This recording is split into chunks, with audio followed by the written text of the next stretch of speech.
Bonjour à tous, bienvenue sur SVM6. Donc ce tuto pour répondre à la question qui m'est posée par Michel Schmidt au sujet d'un mélange de textures. Donc d'abord bonjour Michel, je vais t'expliquer brièvement comment tu peux mélanger deux textures. Donc là c'est vraiment le truc le plus basique qui soit très simple. Donc tu vas devoir évidemment travailler sur les assemblages de notes. Donc ce assemblage de notes c'est ceci. Alors pour te situer les choses, grosso modo, ce que l'on voit là, ça correspond aux filtres que l'on a par exemple sur Photoshop ou sur GIMP. Hein. Donc ces petits éléments qui viennent se rajouter à des applications pour pouvoir donc créer des effets particuliers. Donc voilà. Donc c'est ça tout simplement, c'est rien de plus compliqué, plus simple que ça. Par contre, ce qui peut paraître compliqué, c'est que en fait pour y arriver, pour pouvoir donc maîtriser l'ensemble, il faut travailler dessus, hein, parce que là, j'ai envie de dire, c'est en maçonnant qu'on devient maçon, et bien là, c'est en texturant qu'on devient textureur. Donc grosso modo, tout ça est une question d'expérience. Donc je vais te montrer un montage, je vais te montrer un petit assemblage, donc ce qu'on appelle un arbre de nodes ici, basique pour pouvoir mélanger deux textures. Donc là, on a une texture de pierre, puis une texture de verdure. Et lorsque je modifie ici FAC, voilà, je peux aller soit vers l'un, soit vers l'autre. Donc bon, j'ai choisi des textures qui ne sont pas terribles quand même, et je les ai appliquées sans utiliser donc ici la coordonnée de texture UV. Donc voilà, l'application simple, c'est le truc le plus basique qui soit.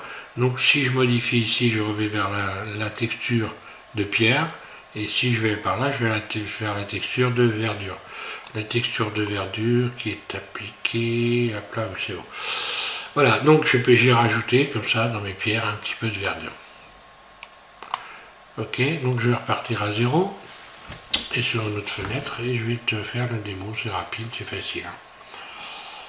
Hein. Ouais. Voilà, donc je suis sur la version 2.82 de Blender. Un clic droit et je vais donc rajouter un cube. Alors en ce qui concerne le rajout de texture, on a maintenant l'avantage sur tous ces nouvelles versions de Blender. Tu as l'avantage lorsque tu vas ici, que tu fais nouveau. Là si tu as donc programmé le bon, voilà, si tu as programmé dans les addons matériel librairie, ici, je clique dessus et j'ai la possibilité de rajouter des textures à partir d'une librairie donc existante dans Blender. Il suffit d'aller ici dans les addons et d'aller cocher. Donc là, matériel, je vais l'avoir quelque part. Comment ça s'appelle ça? Je vais plutôt taper librairie.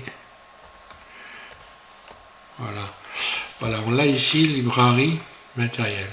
Et à partir de là, on peut, lorsque l'on clique ici sur nouvelle librairie, enfin pas nouvelle librairie, mais ici, sur cette fenêtre là, donc matériel cycle, hein, donc c'est cycle, hein, matériel, ok.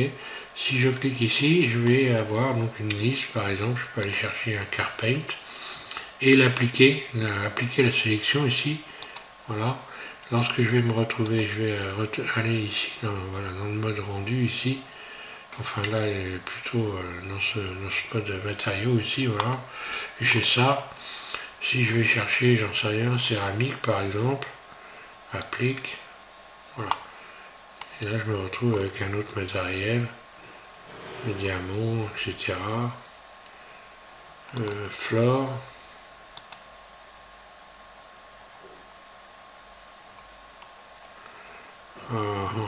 Tiens. Est-ce qu'il y a un problème? Donc là, il va rechercher ce qu'il ne trouve pas, voilà.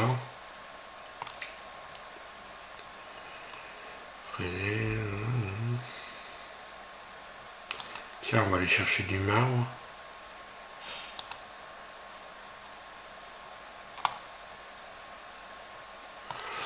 Voilà, et donc forcément, après, il faut aller faire les réglages, puisque là, on a un BSDF, là, on a quoi? Un diffus, shader mélange. Là, j'ai une brillance. Ok, il va falloir que j'augmente la rugosité éventuellement. BSD vert. Après, il faut aller faire des réglages. Hein. Voilà. Après, je vais pouvoir modifier la rugosité, etc. Tout ça. Bon, ça va pas être l'objet, mais bon, c'est toujours un truc à savoir. Donc, je vais supprimer mon cube, je vais aller en rechercher un autre.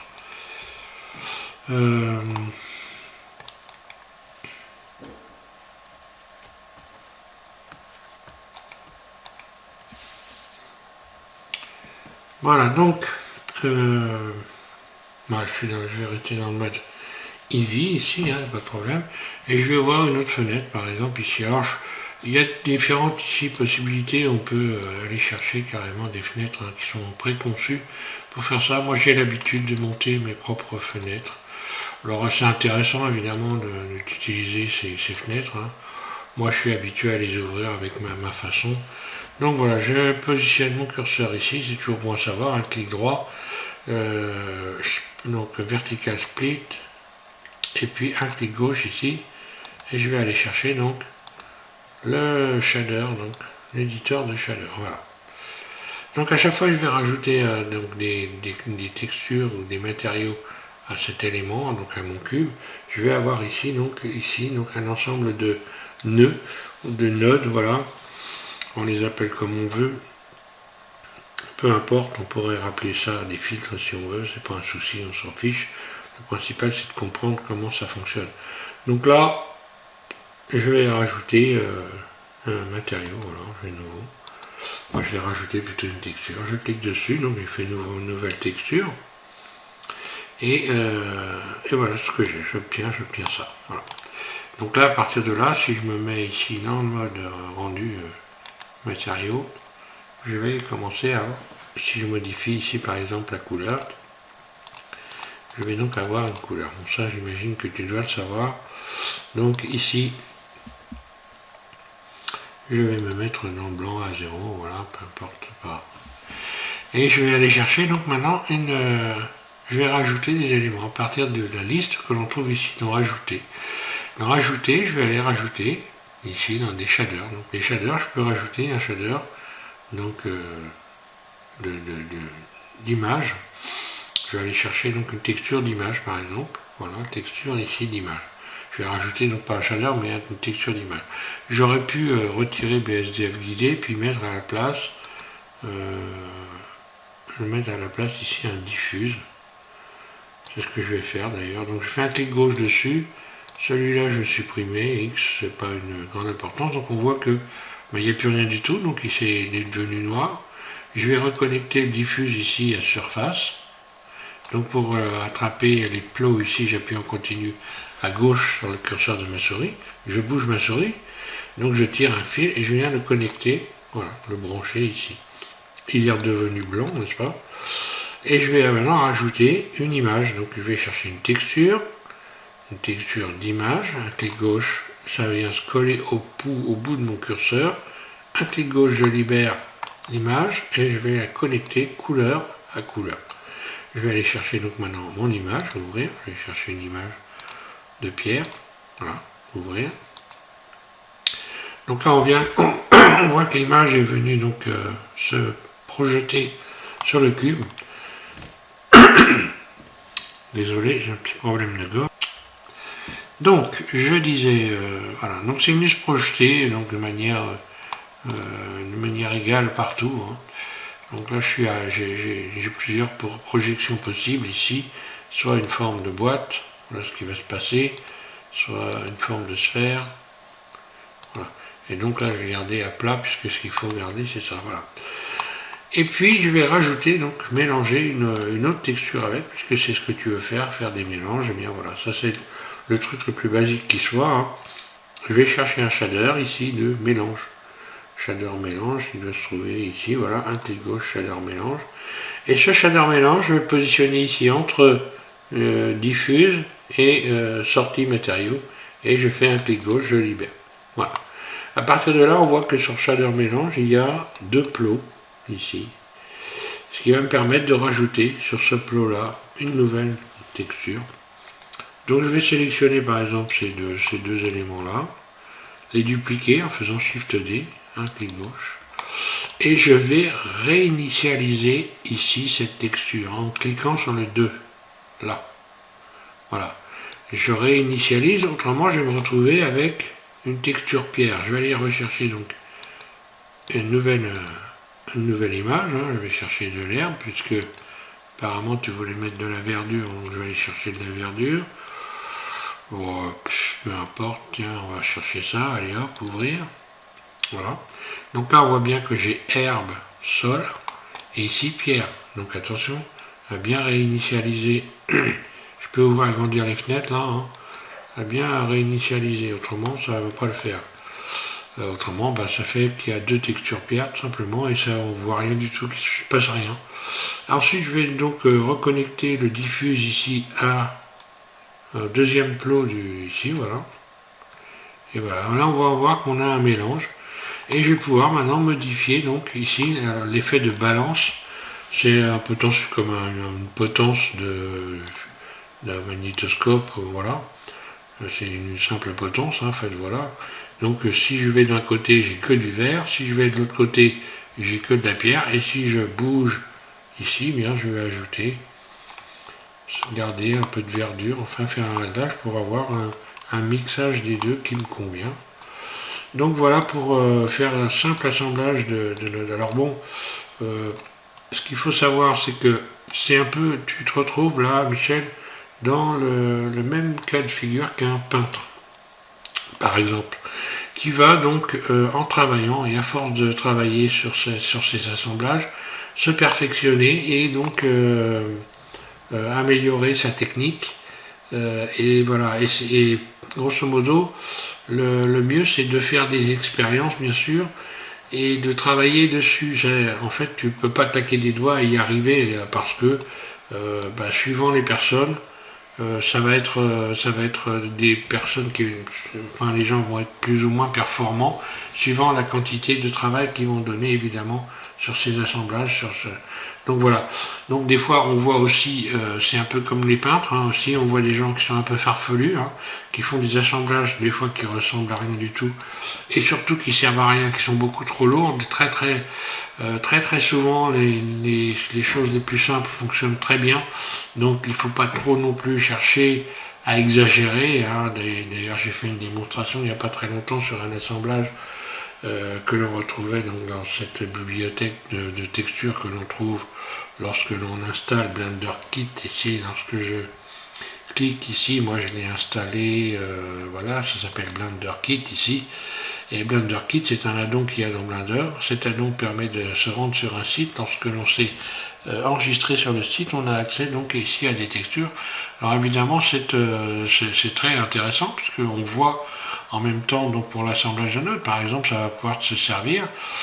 Michel, par exemple, on va faire une expérience. Ici, je vais aller chercher glace. Voilà, je vais aller chercher glace, ok. Donc là, je ne vais plus tenir compte de quoi que ce soit de ce côté-là. Et là, on voit que voilà, viennent de s'installer ici des sphères. Et je vais prendre par exemple celle-là. Voilà. Je clique dessus.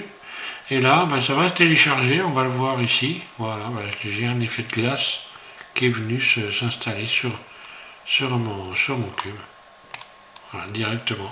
Alors ce qui est intéressant, c'est que voilà, l'effet de glace, ici on voit le montage, l'assemblage, et voilà comment on peut par exemple se dire, tiens, voilà, ça a été assemblé comme ça. Donc pour ça, pour apprendre, en fait c'est super. Alors le problème avec cet addon, c'est qu'à chaque fois qu'on réouvre Blender, il va falloir que le Blender aille rechercher sur le site les textures. Donc suivant la ligne téléphonique comme elle fonctionne, soit on a un réseau qui est performant, soit on a un réseau qui n'est pas performant. Donc il peut y avoir un temps d'attente qui va être relativement long, voilà, suivant les performances de son matériel. Je vais en chercher un autre, voilà, tiens, par exemple, on va attendre. Donc moi ça fonctionne plutôt pas trop mal. Donc là j'attends que ça charge. C'est en train de charger. Alors là par contre, suivant la, voilà. Donc là on voit que ça s'est mis en place. Alors ça peut mettre plus ou moins de temps. Et il y a des éléments qui peuvent être très lourds aussi. Et là on voit le nouvel assemblage qui est là. Donc qui a forcément changé. Donc voilà un bon moyen d'apprendre éventuellement à faire des assemblages. Attention, alors ça n'empêche pas de faire des expériences, parce qu'en fait c'est un terrain d'expérience, c'est un laboratoire grosso, et il va falloir travailler comme les gens qui font de la recherche sur le laboratoire, et donc faire des assemblages, faire des essais, et bon, quand on a pas mal bossé sur le sujet, on s'aperçoit que éventuellement dans ce type d'application ici de services rendus sur Blender, on peut retrouver des choses un peu extravagantes dans les montages, mais j'ai envie de dire, heureusement, il y a aussi des Picasso là-dedans, et c'est pas inintéressant, mais bon, voilà. Voilà pour les explications, donc voilà, tu es au pied du mur, quand j'ai envie de dire, et puis tu as du boulot si tu veux travailler sur la texture. Au moins, tu as une base de compréhension, voilà, pour pouvoir essayer de comprendre, de t'améliorer. C'est pas une question de... Tu me dis dans tes commentaires que tu es nul. Non, tu es pas nul, tu apprends tout simplement. Et puis c'est pas forcément très très simple d'apprendre à faire des montages comme ça, puisque tout simplement on ne peut pas claquer les doigts et arriver à faire ce qu'on veut du jour au lendemain. C'est une expérimentation et il faut bosser dessus. Voilà. Voilà, donc merci à tous d'utiliser mes tutos, de regarder mes tutos. Un grand merci également aux nouveaux abonnés, vous êtes tout le temps plus nombreux, là on a dépassé les 2500 abonnés. Donc voilà, c'est sympa. Hein. J'espère surtout que ça vous sert à quelque chose. De vous abonner, oui, c'est sûr. Mais par contre, voilà, que vous évoluez à un bon rythme avec moi. Et puis je rappelle aussi que DJ Nebreda, donc de la chaîne Blender DM33, fait des tutos qui sont intéressants. La chaîne Nadagalou aussi, lui il est en anglais, mais bon, c'est pas grave, il a fait des tutos super, très bien expliqués. Dans les chaînes à regarder, j'ai fait très récemment un tuto spécial, ce qu'il faut savoir. Hein. Tous les sites qui sont intéressants à connaître pour apprendre plus vite. Hein. Il suffit de taper, donc le dernier tuto c'est, il suffit de taper playlist SVM6, Blender 3D, comment ça marche, pour avoir accès à un ensemble de tutos. Et donc je vous développe un petit peu l'interface de Blender pour ceux qui ne connaissent pas et qui apprennent. Hein. Je développe un petit peu donc dans tous les azimuts, dans tous les différentes fenêtres de Blender. On fait un petit voyage sur cette interface. Et je vous donne également des précisions sur les éléments, les sites qu'il faut connaître pour donc avancer rapidement avec cette application. Voilà, merci à tous.